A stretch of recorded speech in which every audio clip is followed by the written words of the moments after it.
நாவுக்கரசருடைய புராணத்தை பாட ஆரம்பிக்கிறார் சேக்கிழார் பெருமான். திருநாவுக்கு அரசு வளர் திருத்தொண்டின் நெறிவாள வரும் ஞானத்தவ முனிவர் வாகீசர் வாய்மை திகழ் பெருநாமச்சீர் பரவுகின்றேன் பேருலகில் ஒரு நாவுக்கு உரை செய்ய ஒண்ணாமை உணராதேன். சேக்கிழார் பெருமான் என்ன சொல்றாருன்னு கேட்டீங்கன்னா, என்னால நாவுக்கரச புராணம் எல்லாம் பாட முடியாதுங்கிற அவருடைய பெருமை அவ்வளவு பெருசு. அப்படி இருக்கும்போது நான் எங்க போய் நாவுக்கரசருடைய புராணத்தை பாடுறது? 1000 நாவுடையவன் ஆதிசேடன். ஆதிசேஷனுக்கு 1000 நாக்கு இருக்கு. அந்த 1000 நாக்கு இருக்கின்ற ஆதிசேடன் நினைத்தால் கூட திருநாவுக்கரசருடைய வரலாற்றை சொல்ல முடியாது. எனக்கு எத்தனை நாக்கு இருக்கு? ஒரு நாக்கு தான் இருக்கு.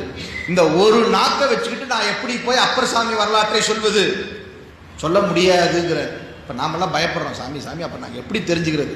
வேணா ஒண்ணு பண்றேன், பெருநாமச்சீர் பரவலுறுகின்றேன். திருநாவுக்கரசு அப்படிங்கிற அந்த வார்த்தைக்கு நான் விளக்கம் கொடுக்குறேன் அப்படிங்கிற. திருநாவுக்கரசுங்கிற வார்த்தைக்கு நான் விளக்கம் கொடுக்குறேன். அவர் வரலாறுலாம் சொல்லலப்பா, வார்த்தைக்கு விளக்கம் கொடுக்குறேன். எத்தனை பாட்டு தெரியுமா? 429 பாட்டு சொல்றாரு. திருநாவுக்கரசுங்கிற ஒரு பெயர் சொல், அதுக்கு 429 பாட்டுல விளக்கம்.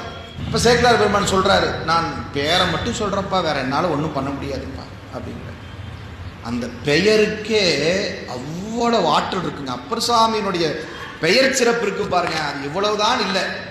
நம்ம வாழ்க்கையில சிவாய நம சிவாய நம சிவாய நமன்னு சொன்னா என்னென்ன பலனெல்லாம் கிடைக்குமோ அத்துணை பலனும் திருநாவுக்கரசு திருநாவுக்கரசு திருநாவுக்கரசு சொல்லிட்டு இருந்தாலே கிடைக்கும்.